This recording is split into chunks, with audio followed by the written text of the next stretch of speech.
masih ada kaitannya materi siam,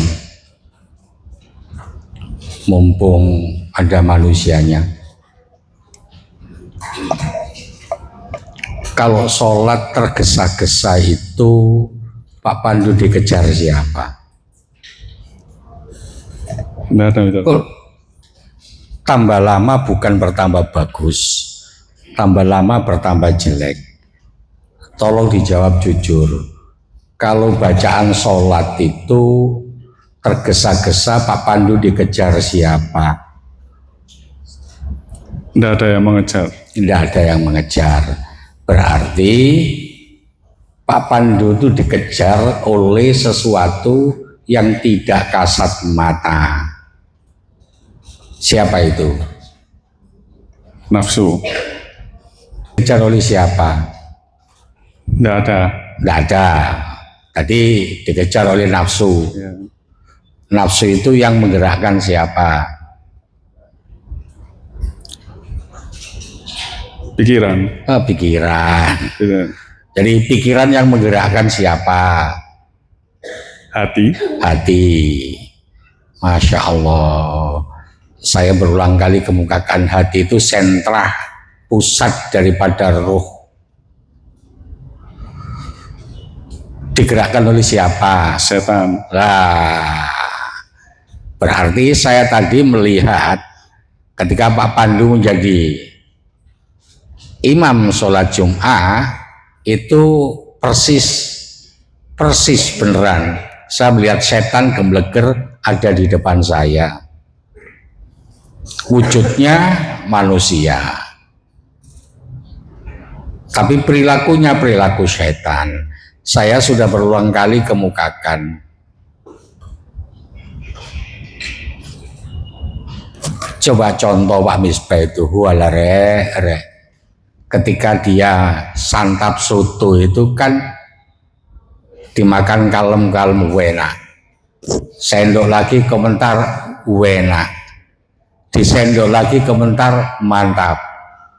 Ojo lali rek yo. Nek lewat kene mampir makan enak. Kenikmatan sholat itu ada di situ. Lanjut ke materi puasa Pak Pandu. Kita kemarin sampai pada relation. Sekarang juga masih tetap relation. Pertanyaannya apa? Bagaimana hubungan antara siam dengan hukum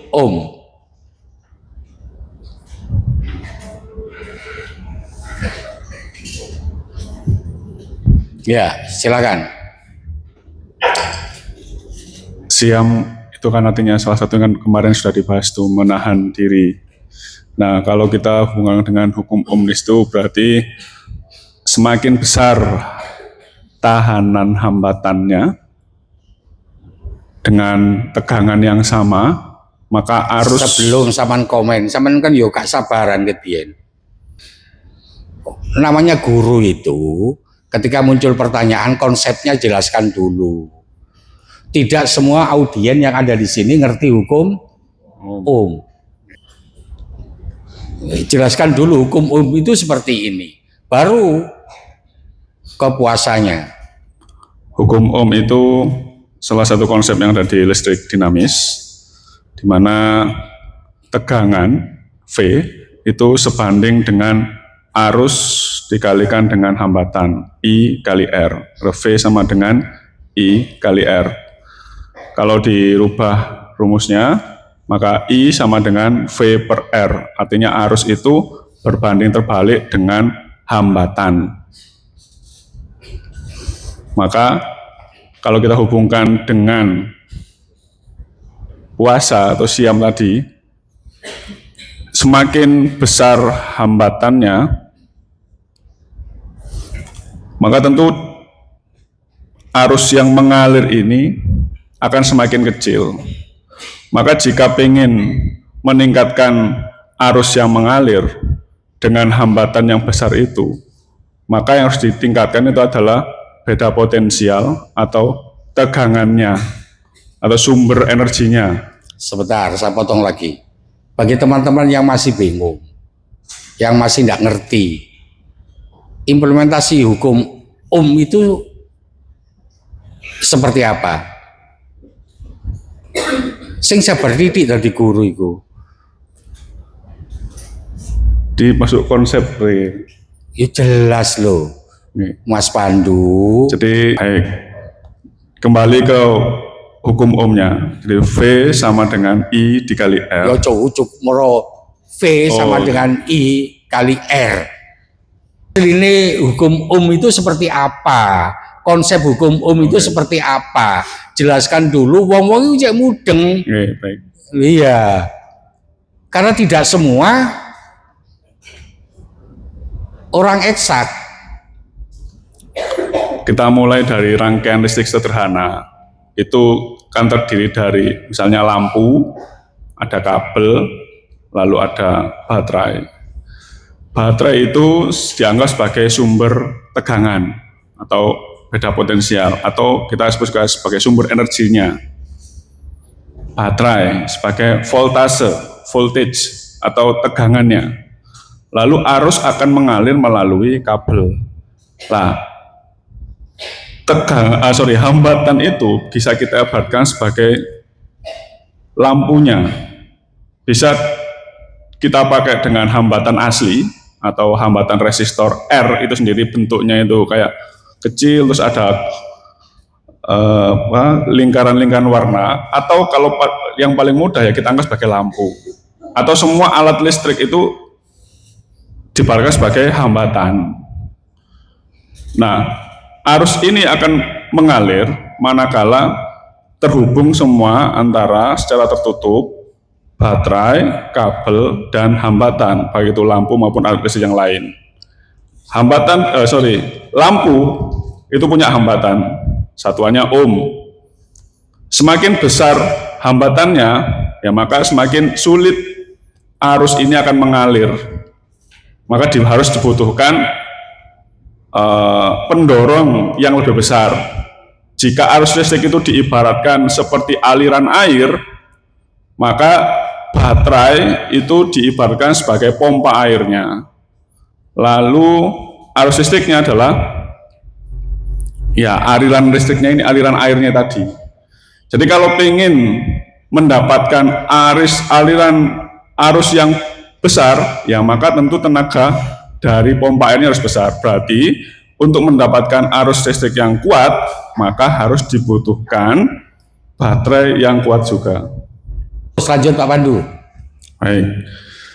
Sehingga kalau kita bisa masuk pada persamaan, maka V tegangan sama dengan arus kali hambatan.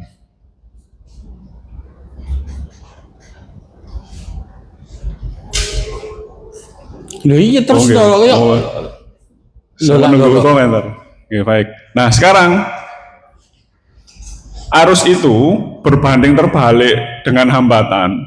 Jadi kalau ibaratnya air yang tadi, kalau kita ibaratkan pompa air, terus air mengalir, maka semakin banyak hambatan batu-batuan yang ada, itu maka semakin airnya semakin terhambat, arusnya semakin rendah. Saya tanya teman yang teknik industri. Ya, teknik sudah. Iya. Dos pundi Bapak Dadang Sunandar? Pahami, Sir. Paham. Yang Pak Dadang pahami. Saya tanya, apa syarat terjadinya arus listrik itu yang diterangkan Pak Pandu? Syarat terjadinya arus listrik itu Adanya sumber listrik dan juga hambatan tadi. sumber listrik itu apa nih? Sumber porong. Adanya sumber Adanya sumber yang melewati ya sumber apa? sumber listrik. Sumber listrik. Sumber listrik itu apa? Apanya sumber porong? Loh, diguyu-guyu karo Seli. Kancamu sak kelas Pondok MI nih. Loh, ambil setengah kenceng. Diencep kan karo Seli. Coba lo konco ki gak pinter dari Seli. Beda musuh, Mister. Beda. Beda musuh. Kalau sama Sally kalah, sama Pak Misbah bisa diadu. Oh. Tadi misalnya sumber listrik, Nah, terus sumber listrik itu yang seperti apa? Konsep dasar hukum itu kalau ada sebuah bohlam, bagaimana caranya agar bohlam itu bisa nyala? Oh, jadi guru itu sabar kan lho, mbak santai, kayak contoh yang konkret. Ojo gerusak gerusu, gerutak gerutuk. Saulang, ada bohlam. Nek gak ngerti bohlam yang ini gitu, top. Saya lanjut, ada bohlam.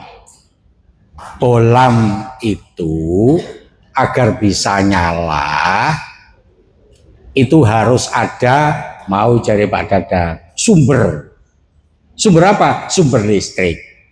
Sumber listrik itu bisa arus DC, bisa AC. Kalau kita mau praktek, ambil yang DC. Sediakan batu baterai.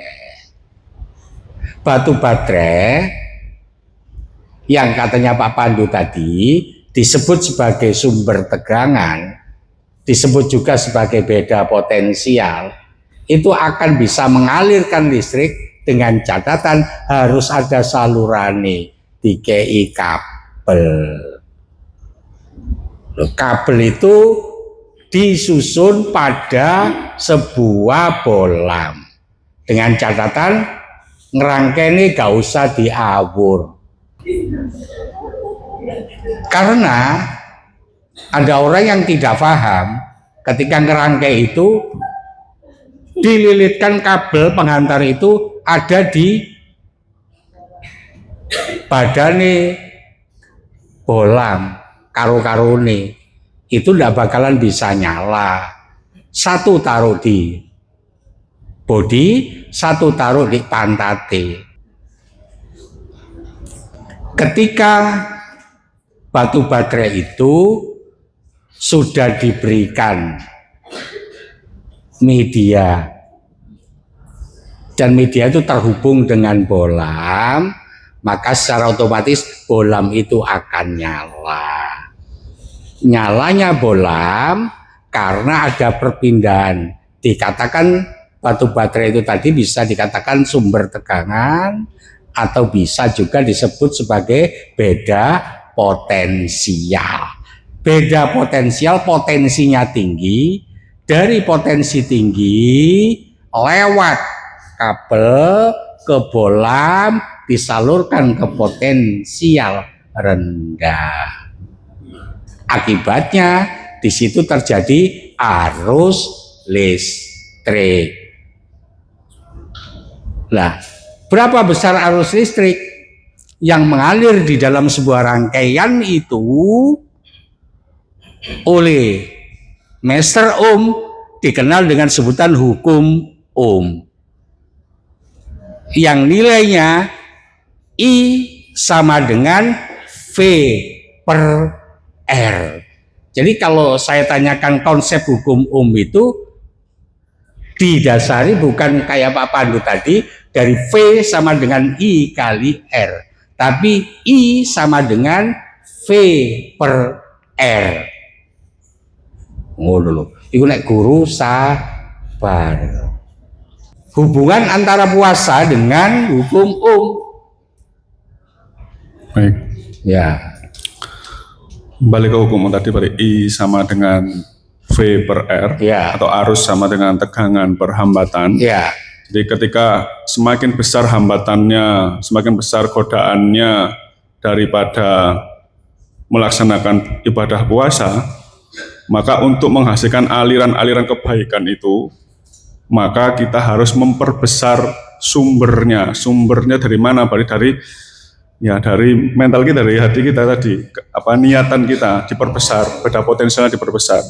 Diperbesar itu sama halnya dengan dipercepat begitu ya. Kalau tadi baca surat sing cepat, sholawat cepat, ngono tak? Diperbesar itu. Semangatnya. Semangatnya. Gak, ya padha karo kaya dadi imam salat mau ta. Awas ngono maneh kon. Nggih. Langsung tak tarik mundur. Atau juga bisa disebut sebagai beda potensial itu keimanan kita Beda diperbesar potensial itu keimanan kita diperbesar untuk memperbesar arus sehingga meskipun hambatannya itu besar tapi arus kebaikan yang kita rasakan atau manfaat yang kita dapat itu tetap besar, tetap ada. Terus apa kaitannya dengan puasa?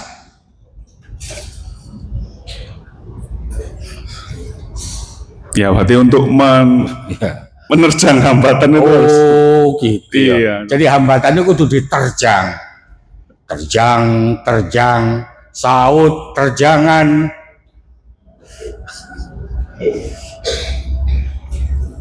Sudah. Minta bantuan siapa? Sudah, Pak Rizal. Yo, Pak Rizal. Ya. Agar arus keimanan kita itu tetap berjalan kencang meskipun hambatan itu tinggi, maka Numpak superjet. superjet sehingga sholawatnya cepat. Iya. Lanjut, maka tegangan atau beda potensial itu juga diperbesar.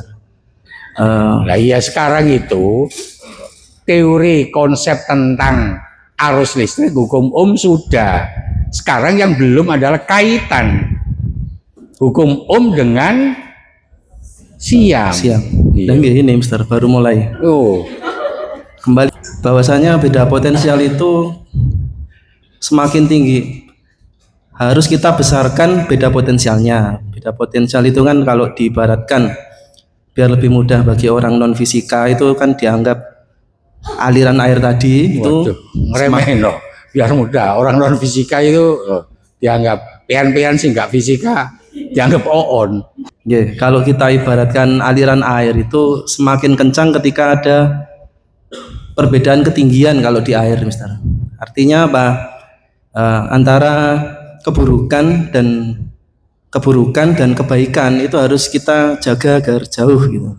Semakin Keburukan dan kebaikan itu harus maksudnya kita harus setala itu mau loh. Kata-kata loh. dan kebaikan. Setala aku ingin membuktikan. Oke. Apa biasanya sumber pinter itu loh. Keburukan dan kebaikan harus Dijauhkan gitu loh, Mister. Diberi jarak yang jauh gitu. diberi jarak yang Jauh. jauh. Cek gak ketemu gitu. Nggih, Kebaikan dan keburukan. biar memperbesar beda potensial. Oh, biar memperbesar beda potensial. Nek ngono, Pak, wong sak dunia iki gak ono sing berbuat salah. Gak ono sing berbuat dosa. Ngono loh. Kan kejelekan itu dipisahkan yang jauh Sebisa mungkin. sebisa Tapi mungkin. realitinya kan nggak ada. Kayak efisiensi ya Pak Anto, nggak pernah ada yang 100%. Meskipun omongannya gitu ya, namanya manusia tempatnya salah dan Oh lupa. ya, ngelepedang. Ngono tobat mah paling dikongkon sing jauh. Makanya saya tekankan. Sama-sama harus pikirane ngono.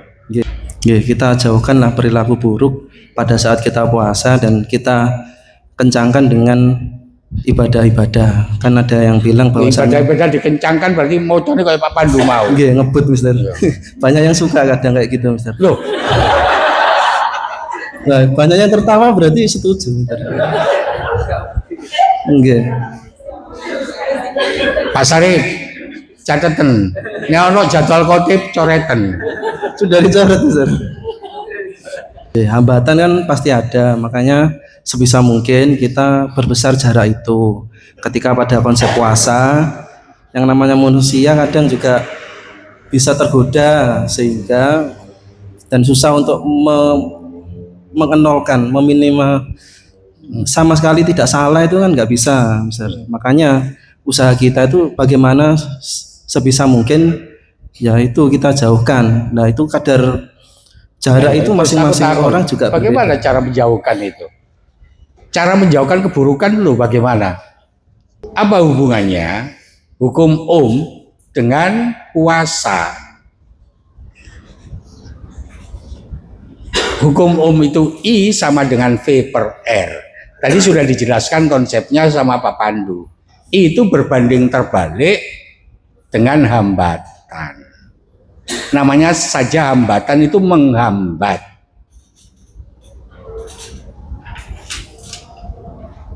Menghambat agar arus ini tidak besar. Orang puasa, terminologinya adalah takwa. Untuk mencapai gelar takwa itu, maka rintangan atau hambatan yang sengaja datang secara tiba-tiba ataupun kita kondisikan, apa ada Pak? Hambatan yang kita kondisikan itu. Ini terutama ibu-ibu yang suka ngerumpi. Saum nggak pernah dilakukan. Ketika sampean sering-sering berucap itu, maka dari ucapan kita, baik secara langsung maupun tidak, kan kadang-kadang orang Jawa itu cari fakta pembenar. Aku gak ngerasani kok. Iki malu ngerasani api. Gak ono ceritane. Ngerasani ya ngerasani. Ngerasani ku pasti elek. Nek api mendoakan. Kaitannya dengan puasa, yang perlu kita ingat semua bahwa puasa itu adalah proses detoksifikasi. Saking rahman dan rahimnya Allah, saking sayangnya Allah kepada manusia itu, maka Allah perintahkan manusia untuk melaksanakan puasa di bulan Ramadan. Agar apa? Agar hamba Allah itu hidupnya bisa sehat. Karena pola makan yang terbiasa kita pagi hari dirubah jadi pola makan di malam hari. Dan ketika pola makan itu berubah, maka di pagi, siang hari sampai dengan sore, maka terus menerus tubuh ini butuh energi. Hidup di era sekarang itu apapun yang kita lakukan di situ butuh biaya. Pagi, siang, malam hari, sore hari, maka secara otomatis yang ada di dalam tubuh itu panas, maka kalori dibutuhkan untuk membakar energi yang ada di dalam tubuh. Bahkan manusia segembrot Bu Esti, nyun sewu nggih. Gembrot. Itu ketika di siang hari, di saat bulan suci Ramadan, ketika dia asupan makanan itu sudah tidak ada, maka lemak yang tersimpan di bawah kulit itu dipakai untuk suplai energi, terbakar itu. Maka yang tadi saya katakan, berkat rahman dan rahimnya Allah itu, saking sayangnya Allah kepada kita, di mongsrot. Nah, ketika kita jalankan puasa, puasa itu sumu, tasikhu, poso cek sehat. Karena apa? Ketika kita puasa itu detoksifikasi jalan. Ketika detoksifikasi itu jalan, maka secara otomatis hambatan yang ada di dalam tubuh kita, pembuluh darah yang ada di dalam tubuh kita, ketika di situ ada kerak-kerak, terutama lemak, kolesterol, itu secara otomatis akan rontok. Ketika hambatan yang ada di dalam tubuh kita itu semakin menipis, maka aliran darah itu akan mengucur deras. Ketika aliran darah yang ada di dalam tubuh kita itu mengucur dengan deras, maka secara otomatis kita berbicara tentang aliran, berarti di situ tentang arus.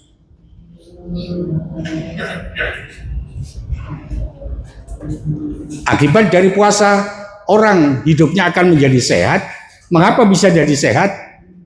Ingat, darah itu akan membawa, apa yang dibawa?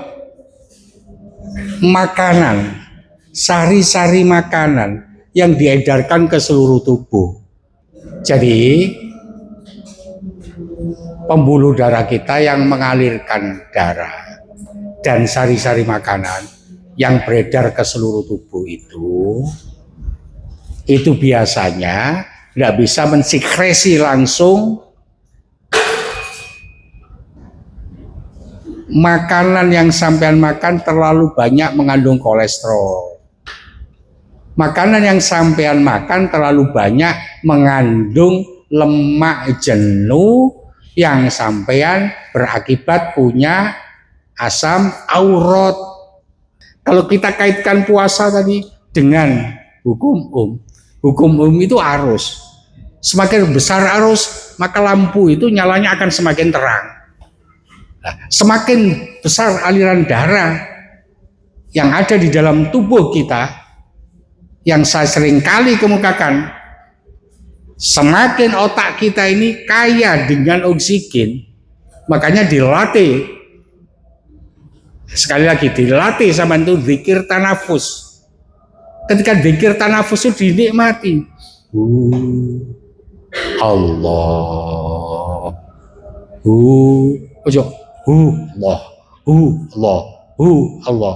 Gak kene iku. Gak ono rasane. Gak ada aliran oksigen numpuk nang gone otak yang menjadikan otak itu cerdas.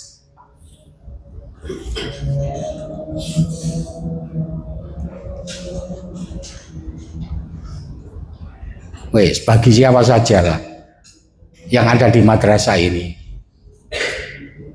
yang saya mencari itu apa? Saya mencari itu hanya pengen mendapatkan HR, ya sudah. Nilai ibadahnya nggak ada.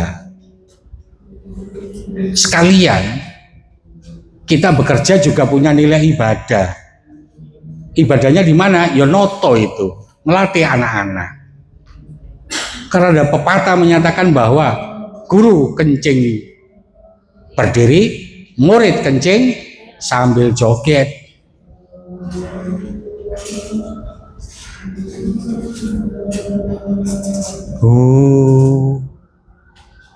Allah. Udah dinikmati. Allah. Ada rasa nih. Saman tuku es teler. Saman makan dengan lambat. Rasa itu ada. Saman tuku es teler. Suwiduk nang mari. Lableb. Udah karo Pak Dadang nek jajan di konangan bojone. Tole.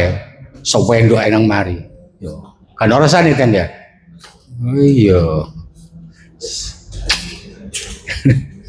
Anak-anak ceramah ngono ya kancamu situ iki. Kebalik.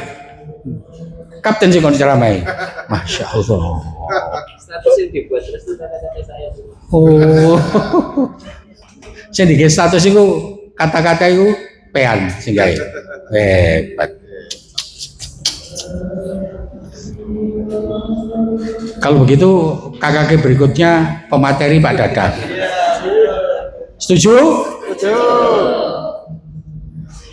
Siap Pak Dadang. Ganti saya KKG ngekei materi padha karo piraso khutbah Jumat.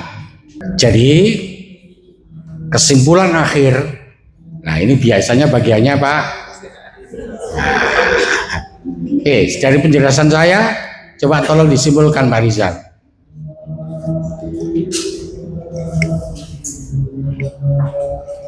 Bismillah. Kesimpulannya, hubungan Ya. hukum dengan puasa adalah mengaitkan pada bidang kesehatan. Aliran pada hukum yang membahas tentang arus listrik bisa kita hubungkan dengan puasa sebagai aliran darah pada saat kita berpuasa. Kemudian hambatan yang berada pada arus listrik jika dihubungkan pada puasa adalah zat-zat yang menempel di aliran darah, di pembuluh darah, yang bisa menghambat laju pembuluh darah dan bisa berakibat fatal kalau misalkan tidak segera dibersihkan. Bagaimana membersihkannya? Dengan detox. Makan sambal yang pedes. Ono kancaku iku cara membersihkan tuh. Jadi mangan iku embo duduk iwak duduk Sambal. ya, sing diembo iku sambel. Lanjut. Ya. Detoksifikasi gratis melalui puasa. Dengan puasa maka zat-zat yang ada pada pembuluh darah itu bisa Racun yang ada gampangannya gitu.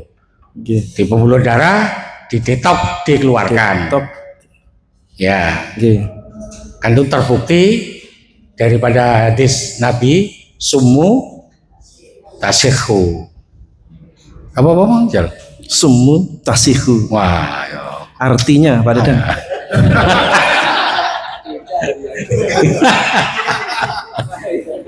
Sebelum ditanya, segera dilempar. Ya sudah, silakan. Bagaimana hubungan antara teorema Pitagoras dengan puasa? Teorema Pitagoras berarti kan dari C kuadrat sama dengan akar dari A kuadrat plus dikurangi B kuadrat.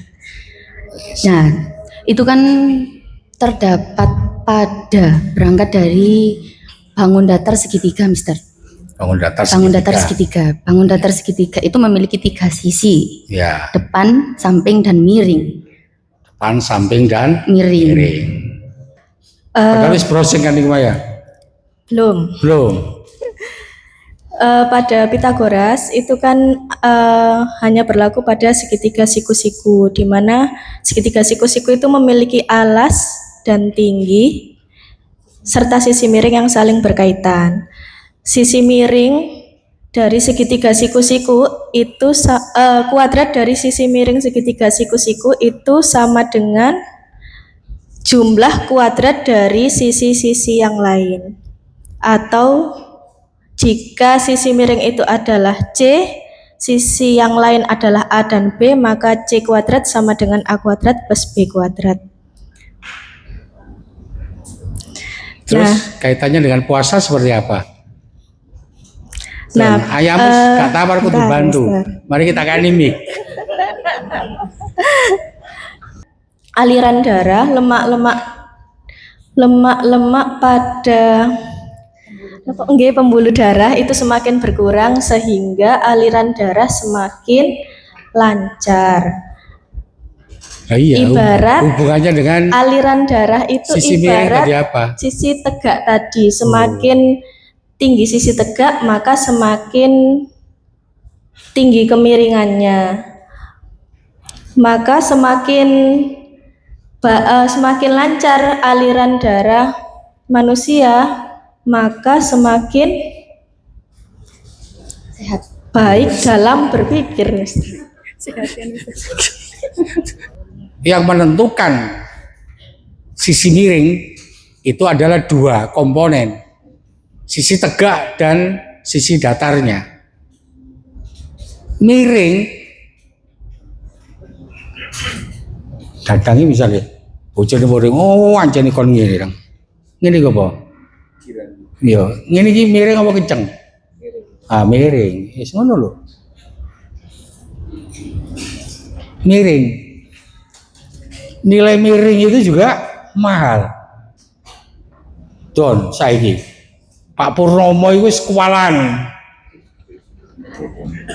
Sama tadi siaran langsung Siapa yang mau mendirikan yayasan silakan. Karena tempat yang disediakan Pak Purnomo banyak orang-orang gila, terutama gara-gara judol. Wong iku rasa malunya hilang berarti miring. Subhanallah.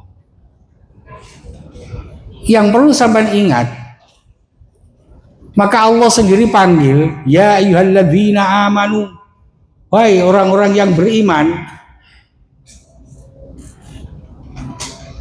Orang yang beriman itu kudune tegak. Tegaknya orang beriman itu didasari dengan landasan pondasi yang kuat, Islamnya dulu. Islamnya ada di sisi datar, imannya ada di sisi tegak. Maka kemiringan itu akan bisa ditopang dengan baik. Orang itu akan selamat dari kemiringan. Dan yang perlu sama ingat, duduk apa itu nih? Ngewangi saya di sini. Duduk. Siapa sih ngongkon? Ya sih lu gua, gak mentol lo aku. Soalnya apa itu tipis-tipis karo ya. Ya ayyuhalladzina amanu, hai orang-orang yang beriman. Yang beriman itu adalah panggilan sayang Allah kepada kita. Panggilan sayang Allah kepada kita. Allah itu sudah menyayang kita kalau kita tidak imbangi panggilan Allah yang sudah menyayangi kita itu, ya berarti sampai termasuk dalam kategori miring, gak waras. Yang menjamin hidup dan kehidupan kita, yang menghidupkan kita, yang memenuhi segala macam kebutuhan kita itu Allah. Dan Allah perintahkan, ya ayyuhalladzina amanu, wahai orang-orang yang beriman. Berarti di situ ada panggilan sayang Allah kepada kita, hambanya, kepada kita, makhluknya. Ketika Allah itu menyayangi kita, kita ini makhluknya, kita ini hambanya. Layakkah kita sebagai seorang hamba yang sudah dipanggil sayang terus melengos?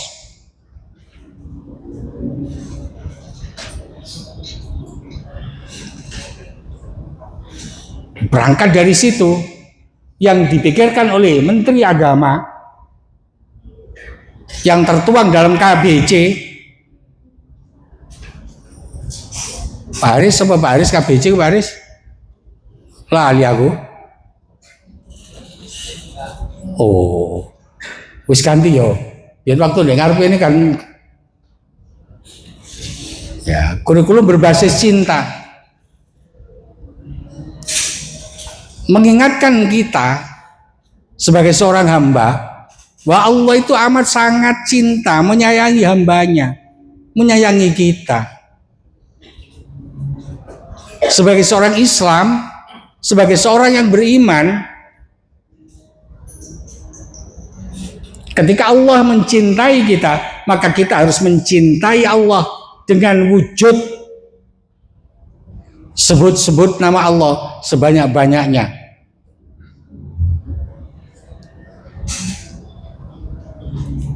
Sebut-sebut nama Allah sebanyak-banyaknya itu perlu teknik, perlu metodologi. Jadi segala sesuatunya itu butuh teknik, segala sesuatunya itu butuh metodologi.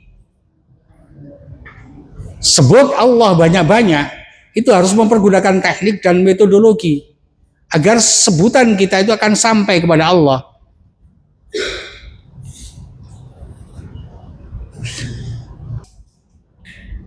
Jadi pada hakikatnya berangkat orang yang berpuasa itu terminologi akhirnya itu adalah takwa. Terminologi akhirnya dia memiliki ketakwaan. Ada tambahan lagi, ketakwaan apa? Ketakwaan sosial. Wongnya gak bakhil, gak medit. Bakhil, medit, itu kepekaan sosial. muncul bagi orang yang menjalankan ibadah puasa.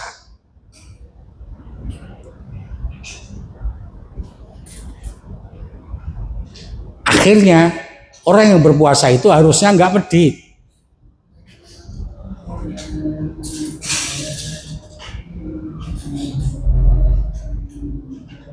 Kalau orang itu nggak medit, muncul apa? Melihat sesama itu akan welas asih. Ketika melihat sesama welas asih, maka di situ akan muncul cinta terhadap sesama. Itulah hakikat daripada KCB ya, Pak Aris ya. KCB ya. Oh, KBC. Itulah hakikat dari KBC itu. Jadi kalau di Kemenak itu ada kurikulum berbasis cinta, ujuk-ujuk cinta terhadap sesama, cinta terhadap diri sendiri. Ketika tidak ada awalan bagaimana cara kita mencintai terhadap sesama. Jadi sekali lagi, kalau ada kurikulum berbasis cinta, tiba-tiba harus diterapkan, di mana yang diterapkan itu hanya regulasi, peraturan, sekolah suruh menjalankan, guru suruh menjalankan, nggak bakalan bisa. Kenapa? Rasa welas asih itu nggak bakalan muncul ketika di dalam diri seseorang tidak dilatih siam, apalagi saum. Orang itu kalau di dalam dirinya dilatih saum betul-betul, akan gampang. Gampang apa Pak Ari? Ya gampang rasa iba, gampang peduli, gampang empati terhadap sesama. Peduli, iba, empati itulah hakikat daripada cinta. Kalau sampean itu ketika pingin sedikit berbagi terhadap sesama, terus ngeruangsang, hidup ini agar semangat harus punya hutang. Wah, konsepnya wong gendeng itu. Jadi intinya apa yang saya kemukakan, agar sampean itu bisa berbagi. Ketika sampean berbagi itu baliknya lagi ke kita, itu akan jauh melebihi yang sampean bagi. Makanya tadi wong juga bisa medit-medit.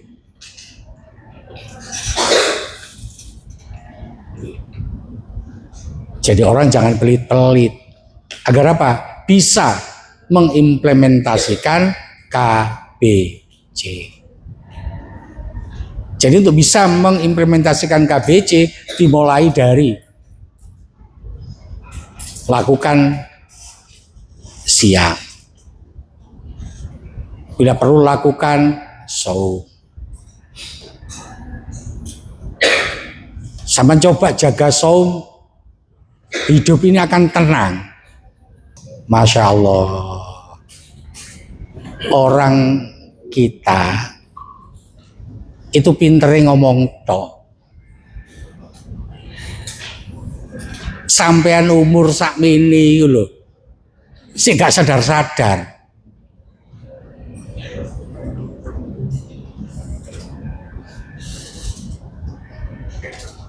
Orang yang dikatakan sadar itu takbiratul ikram, Allahu Akbar. Allah itu maha besar. Yang kita hadapi itu adalah Allah yang maha besar. Sepersekian detik, saking hebatnya setan. Karena setan itu ya jiri majrad dam. Pembuluh darah kita berputar itu dia ikut. Suatu ketika sampai di otak kita itu. Karena otak kita itu ada dua, otak kecil dengan otak besar. Maka akan dikuasai dan dijajah otak kita oleh setan. Nah, mencari kesadaran itu yang susah, sulit. Orang yang mengajarkan kita tentang mindful learning, mengajar dengan kesadaran. Oh, dia gak sadar-sadar kalau ngomong sadar. Ini yang perlu kita pelajari itu. Bagaimana caranya agar kita ini cepat sadar? Ya harus kita lakukan training secara kontinu, training secara terus-menerus.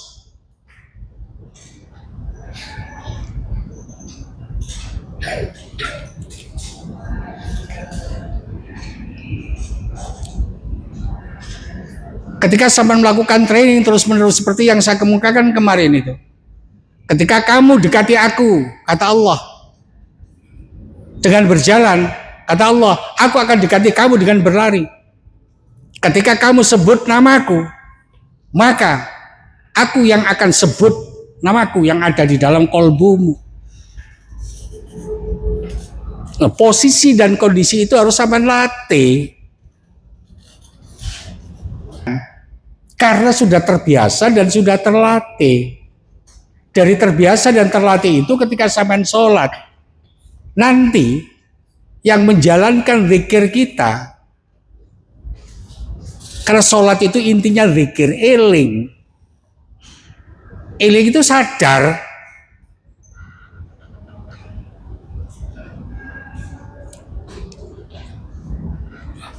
Sampean, ini ambil contoh saja, sebagai seorang pendidik. Sadar atau tidak sampean itu sebagai seorang pendidik? Rata-rata gak sadar. Mengapa saya katakan rata-rata gak sadar? Gak tahu tanggung jawab.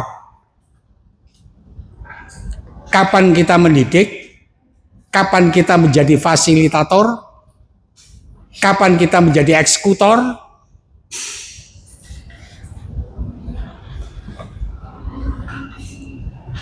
Kalau seorang pendidik itu sadar, maka secara otomatis peran pendidik itu akan dilakukan secara kontinu, bukan diskontinu.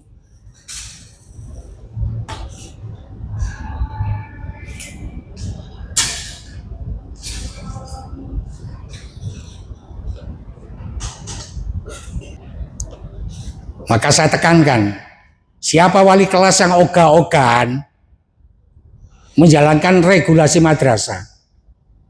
Apa itu? Peer assessment. Jadi nanti kalau supervisi, tanyakan bukti konkretnya. Peer assessmentnya mana? Gak coret.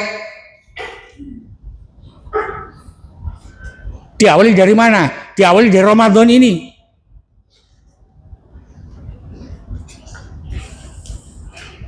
Makanya saya gedu. TUT saya kumpulkan hari ini dengan kemarin itu. Saya berharap awal Ramadan kita sudah metamorfosis. Awal Ramadan kita sudah recycle. Ditoto itu. Apa mau? Peer assessment. Besok nggak ada TUT. Terus ketika terus-terus itu sampai punya tugas dan tanggung jawab, selesaikan. Apa itu? Konsentrasi penuh pembelajaran saat Ramadan. Itu kan matematika dengan bahasa Inggris. Kan sudah saya tugaskan untuk menyusun materi. Lakukan besok. Besok gak selesai, lanjutkan karena sudah ketemu liburan. Ketemu lagi Senin yang akan datang. Berarti waktu itu panjang. Kalau Muhammadiyah puasa Rabu, NU puasa Kamis, yang Islam KTP langsung lebaran, nggak pakai puasa.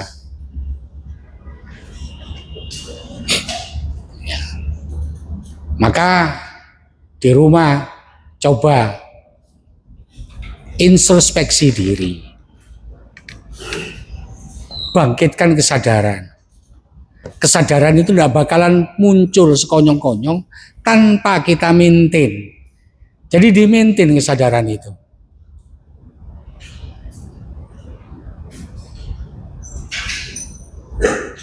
Bagaimana kita bisa mengajar dengan kesadaran kalau sampean sendiri sebagai seorang pendidik belum bisa menemukan kesadaran. Terus yang lebih penting, koordinator taksin, kontrol. Sekali lagi, kontrol.